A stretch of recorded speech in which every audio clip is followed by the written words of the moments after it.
everyone, this is Kiki Vlog, si Filipino reactor based here in Saudi Arabia, and welcome back to my channel. Agad-agad, gawa na to reaction video ang Barda compilation, pero wait lang. Meron ditong si Ma'am Dareds, meron siyang balita sa atin. So titinan natin dito. Ang tagal kong hindi nakita si Ma'am Dareds dito sa aking sa aking what do you call this, what do you call this, dito sa aking FYP. I don't know kung ano nangyayari. Anyways, without further ado, let's start this. Tingnan natin ang balita ni Ma'am Dareds. Mga Barda fans, Barda supporters, and Barda yung lovers na lagi pong Ma'am nag-aabang Dareds? at Ma'am nakaantabay Dareds, asan yung mga gold palagi po natin? sa ating mga updates. Panibagong updates po tayo patungkol kay David Licauco, no? Kung saan itong si David po kasi parang hindi pa rin nakaka-move on yung mga bashers ni David, na kaya daw wala si David sa party dahil lumabas ng bansa. So ngayon, ito na napahiya yung mga bashers din sa mga comment. So bago natin sa comment section, sabi po ni Miss Raylio sa photo, "Hello Miss Dareds, team replay po ako, team Ayan. panatag ako, Barda lang sapat na, hindi ko sila iiwan kahit anong mangyari. Sila ang happy pill ko and God bless." Thank you Ma'am Shirley sa true. photo. Sabi ni Miss Elena Martinez, "Ma'am Dareds, hindi pagsinin silang wag daw pansinin na mag-basher, say na lang natin sila. Gusto siraan si David at Barbie. Basta panatag lang tayo. Tsaka matatag bakit pa rin nila tayo sa sinisiraan, kanilang dalawa. diba? God bless, sings your love team more happy together." Sabi ni Miss Sally Dianco, "Good evening Ma'am Dareds, Barda panatag pa rin ako hanggang dulo." And then sabi ni Miss Barda Anthony panatag Abian, pa rin. "Inalaw na ni Kuya ang baso, nagpaalam siya kay Barbie, sa kanya na daw si David." Nag-agree naman si David, "O diba, ang sarap ng ngiti ni David nang mabanggit si baby Barbie niya." Ayan, sabi ni Miss Lydia, "Salamat sa pagmamahal sa Barda." And Miss Wilfreda Jamil, "Ma'am, siguro ikaw makakasagot at magpaliwanag man totoo na bang may asawa na si David at ang pangalan ay Lovely."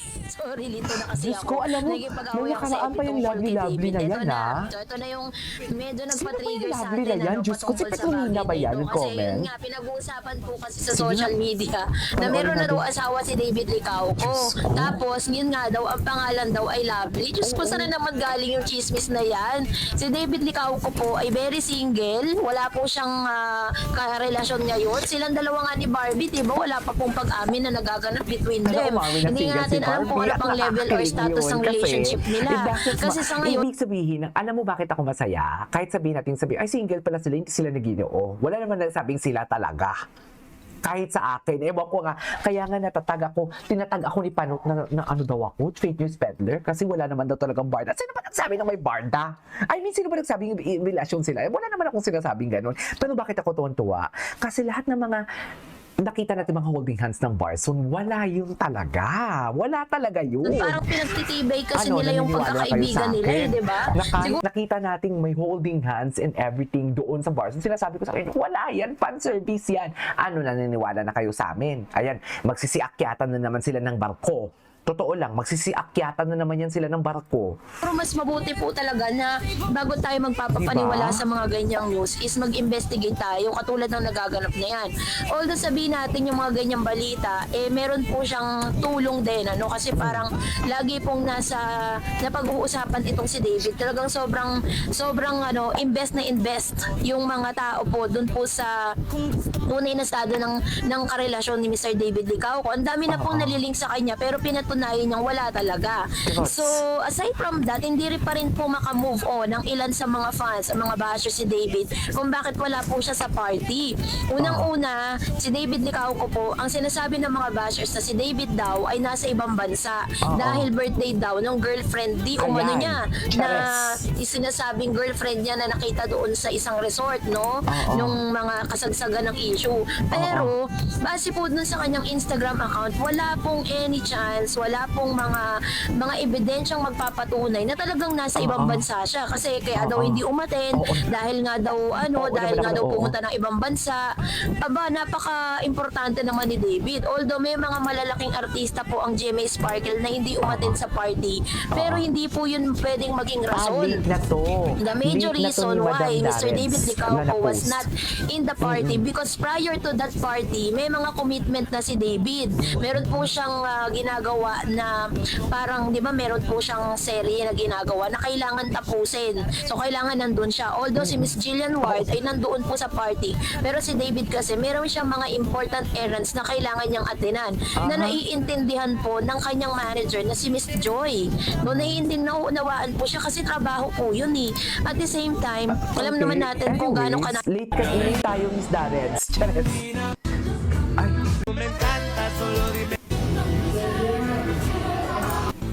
Ay, ano to? Ay, ano yun? Kita, ikat na daw. Cut na daw eh. Wait lang. Titingnan natin yung mga bago dito. Tingnan natin yung mga atake sa Facebook, marami to. Wait lang, i-search muna natin si David Licauco. Ay, alam ko na, dito muna tayo kay Bombarda United. Tapos sa mga ano ni Bombarda United, sa mga post niya. Anong mga post na bago?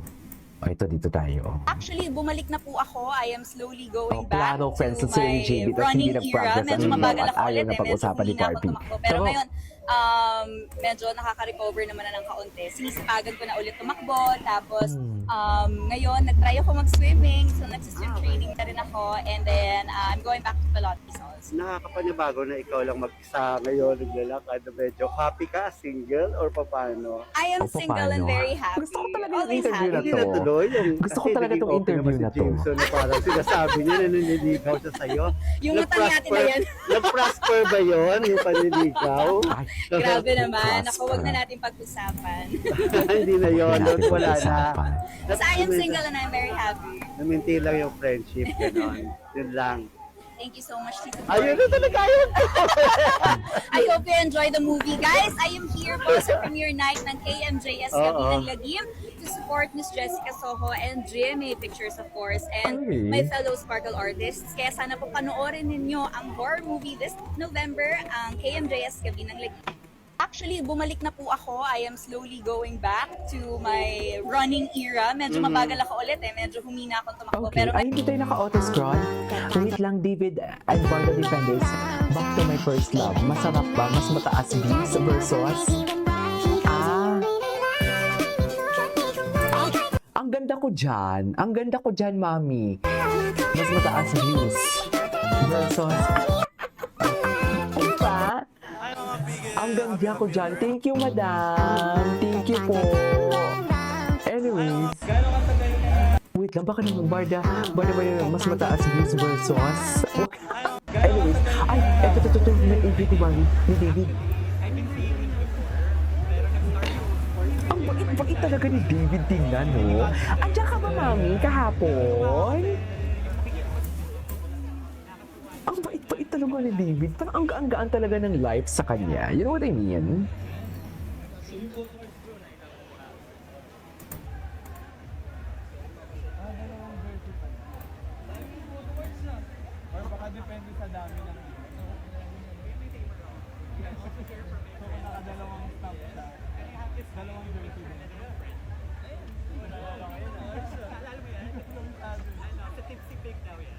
Tipsy Pig. Taray.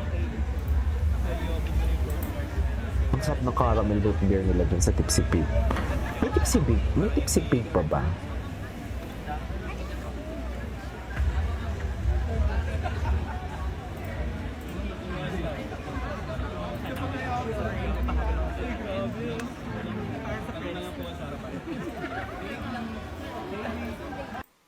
Okay.